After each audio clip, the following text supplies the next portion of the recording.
All right, in this episode, we talk about absolute or relative strength for the pitcher. I can't figure it out, man.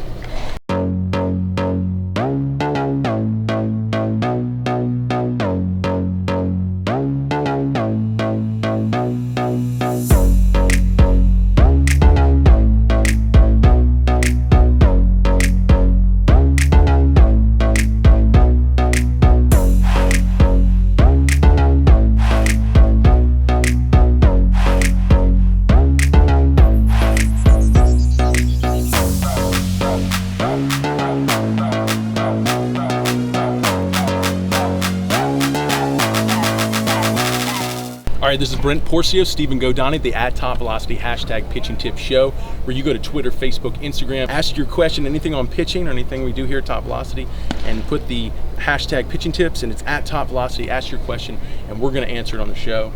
Still enjoying our time here at Alex Box at LSU, watching Adam Garcia pitch for the Louisiana Knights. Big shout out goes to the Louisiana Knights. So what's our question for today, Stephen? Danny Velasquez asks, absolute or relative strength for pitching velocity? Does it varies depending on lift? Cleans relative bench total? Okay, I really like this question. I don't know if I'm completely clear on it, but I have a really good understanding of where you're going in this question. Absolute or relative strength? Absolute is basically just you trying to go as hard as you can. Relative would be how hard are you going based on your body weight. So how much power are you pushing out based on your body weight. So obviously in pitching, it's relative strength, like in cleans, which was used in the question. You're trying to go over your body weight. You're trying to move more than your body weight. And what's really important to understand, and why this is so important in pitching, is because we have a reserve of power, or we want a reserve of power, basically an extra tank of power. So for example, if I can only explosively barely move my body weight, that's going to be hard when my front foot lands, in some cases up to 250% of my body weight. How am I going to stop that if I only have enough power in my body to stop only my body weight? So that's where this is important, and that's why the answer is relative strength or relative power.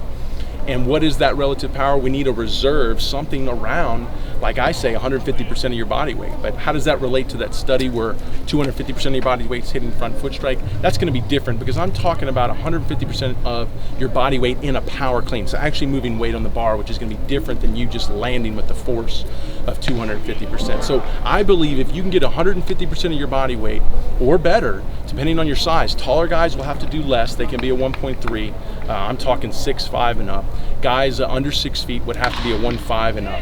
And that just tells me you've got enough power in your tank to be able to move at maximum at the speeds that it takes for you at your size to really maximize your ball speed, or to really hit the key things that case studies correlate to ball velocity. So it's a great question, because I don't think pitchers understand. If you want to throw well above the averages, that's why 90, 95, or 95 is the new 90, is because that's well above the averages. You're going to have a reserve of power well above your body weight. And most pitchers that come into our camps can barely move their body weight, and that's why you throw 80 or mid-80s. If you don't have the power in your tank to move, like I said, 130%, 150% of your body weight in a power clean, then how are you going to stop your front leg when you have 0.2 of a second to stop it, extend it into pitch release? How are you going to do that if you can barely move your body weight? It's not going to happen.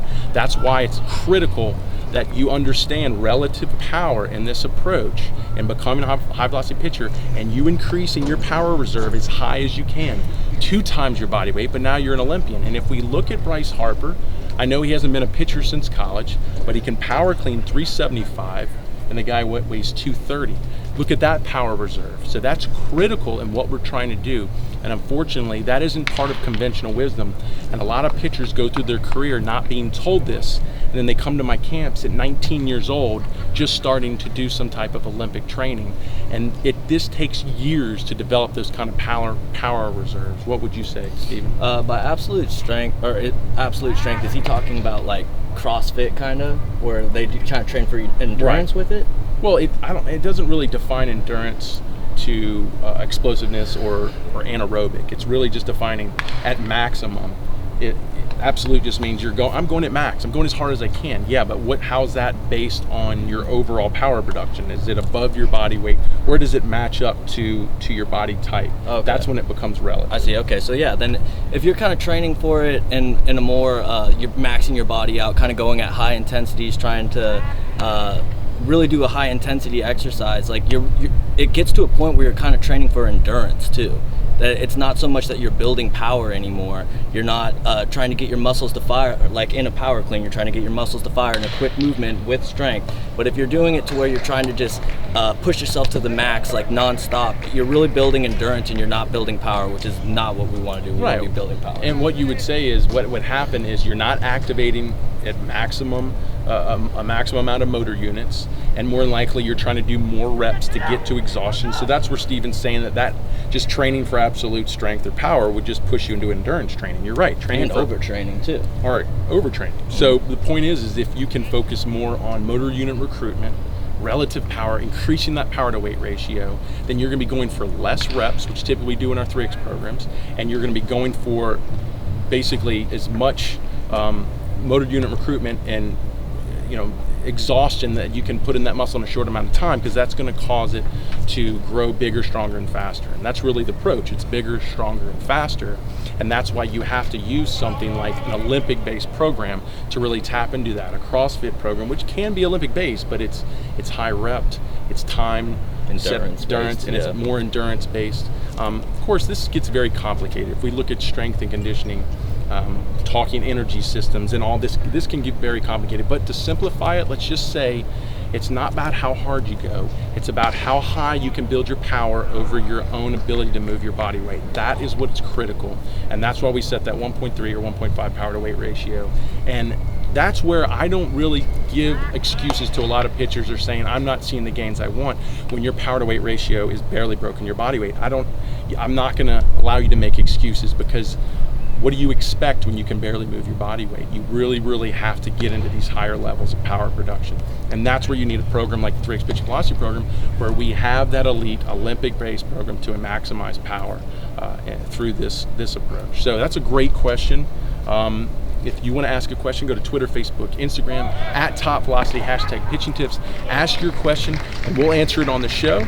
And also, too, if you want more information on what we're doing, go to topvelocity.net. Check out all of our programs. Check out our 3X Velocity camps. Come down and work with us. But we'll see you on the next show. Voice.